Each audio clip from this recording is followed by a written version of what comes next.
السلام علیکم۔ ویڈیو میں خوش آمدید کہتے ہیں۔ ایک بادشاہ کے کئی بیٹے تھے۔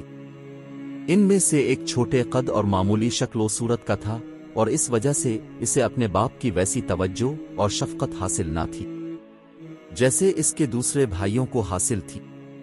ایک دن بادشاہ نے اس پر نظر حقارت ڈالی تو شہزادے کا دل بے قرار ہو گیا۔ اس نے اپنے باپ سے کہا، بے شک انسان کی شکل و صورت بھی لائق کی توجہ ہوتی ہے، لیکن سچ یہ ہے کہ انسانیت کا اصلی جوہر انسان کی ذاتی خوبیاں اور حسن سیرت ہے، لہذا اب مجھے حقیر نظر ڈال کر نظر انداز نہ فرمائیں، بلکہ میری ان خوبیوں پر نظر ڈالیے جو اللہ پاک نے مجھے بخشی ہے۔ اپنے بھائیوں کے مقابلے میں بے شک میں کم رو اور پشت قامت ہو، لیکن خدا نے اپنے خاص فضل سے مجھے شہزادے کی خوبی بخشی ہے۔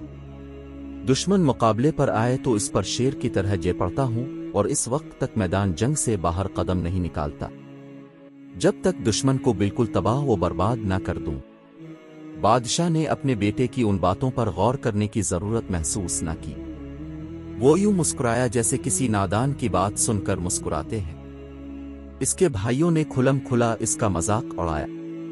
خیر بات آ گئی، یہ شہزادہ پہلے کی طرح زندگی گزارتا رہا، لیکن پھر خدا کا کرنا ہوا کہ طاقتور پڑوسی بادشاہ نے اس بادشاہ کے ملک پر حملہ کر دیا۔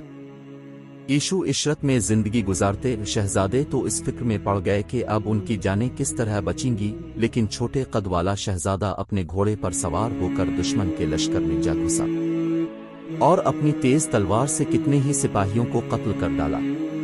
بادشاہ کو اس کی شجاعت کا حال معلوم ہوا تو اس کا بھی حوصلہ بڑھا اور وہ مقابلے کے لیے نکلا۔ بیان کیا جاتا ہے کہ حملہ کرنے والے بادشاہ کے سپاہیوں کی تعداد بہت زیادہ تھی۔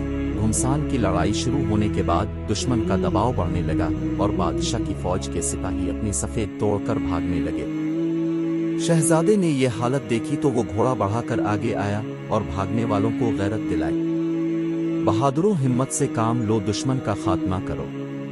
یاد رکھو، میدان جنگ سے بھاگنے والا مرد کہلانے کے حقدار نہیں، انہی عورتوں کا لباس پہنا کر گھروں میں بیٹھ جانا چاہیے۔ شہزادے کی تقریر سن کر بھاگتے ہوئے سپاہی پلٹ آئے اور غصے میں انہوں نے ایسا زوردار حملہ کیا کہ دشمن فوج میدان جنگ سے فرار ہونے پر مجبور ہو گئی۔ بادشاہ اپنے بیٹے کی بہادری دیکھ کر بہت خوش ہوا۔ اس نے اس کی خوب تعریف کی اور اعلان کر دیا کہ ہمارے بعد ہمارا یہی بیٹا تاج و تخت کا مالک ہوگا۔ شہزادے کے ولی عہد بن جانے کی سب کو خوشی ہوئی، لیکن اس کے بھائی حسرت کی آگ میں جلنے لگے اور انہوں نے اس کی زندگی کا خاتمہ کرنے کا فیصلہ کر لیا۔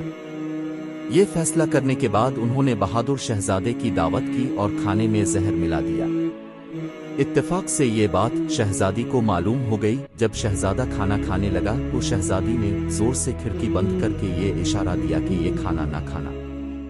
صورتحال سے آگاہ ہو کر بہادر شہزادے نے کھانے سے ہاتھ کھینچ لیا اور اپنے حاسد بھائیوں سے کہا، مجھے یہ عزت میری خوبیوں کی وجہ سے حاصل ہوئی ہے، اگر میں مر بھی جاؤں تو تم میری جگہ نہیں لے سکو گے، کیونکہ تمہارے اندر کوئی بھلائی نہیں۔ بادشاہ کو اس بات کا پتہ چلا تو اس نے حاصل شہزادوں کو بہت ڈانٹا اور پھر اس فساد کو ختم کرنے کے لیے جو سلطنت کی وجہ سے ان بھائیوں کے درمیان پیدا ہوا تھا، یہ تدبیر کی کہ شہزادوں کی تعداد کے مطابق ملک کو حصوں میں بانٹ کر ایک شہزادے کو ایک حصے کا مالک بنا دیا جائے۔